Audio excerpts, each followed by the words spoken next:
LiveOddsSportsBookReview.com. Also today, Texas Bowl, NRG Stadium in Houston, 9 Eastern, 6 Pacific. Texas A&M 2.5, 57.5 against Kansas State. A lot of people think the wrong team's favored in this one, and as good as Whittingham's been, ATS and straight up in the bowls, Snyder's been the opposite. Go back to 2009, he's 1-5 straight up in ATS in bowl games. Yeah, and there's talk that, Snyder's 77 years old now. He retired from Kansas State a decade ago and then came back and took the job again. There's talk that he may hang it up again, this time for good, after this ball game.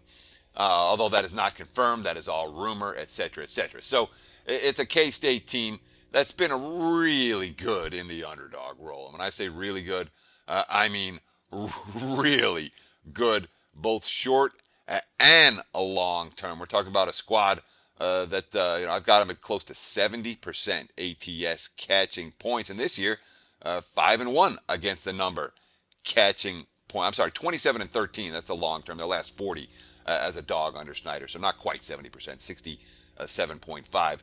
5-1 as a dog this season. The only non-cover came against Oklahoma, and that was a game in which Hubener got off the bench. Both teams have backup QB Hubeners here, and if you see either one of them, that team's not going to cover the point spread in this contest. So K-State with a bad bowl record, K-State with the good record as a dog. You got to pick your poison if you're looking at trends between those two. How's Trevor Knight? Well, for much of the season, the Oklahoma transfer, he had shoulder issues all year. He had accuracy problems all year. But the reports coming out of College Station heading into the bowl game were positive. Look, he only completed, 52% of his passes. 16 touchdowns versus 6 INTs.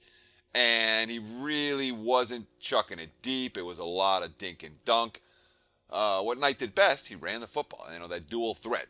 Close to 600 rushing yards, more than 6 yards per carry, 10 touchdowns on the ground. But K-State's got a pretty good running quarterback of their own in Ertz, who was, he's the entirety of the offense. The guy who, again, not a great downfield thrower.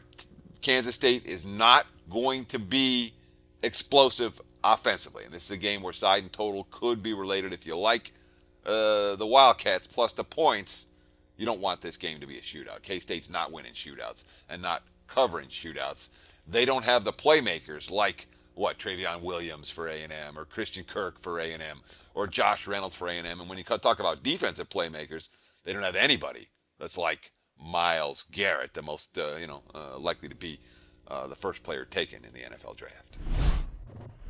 Hey guys, for the full video, go to SBRpicks.com. Research before you bet. Be sure to check out SBR Picks for the best game predictions, breakdowns, and much, much more.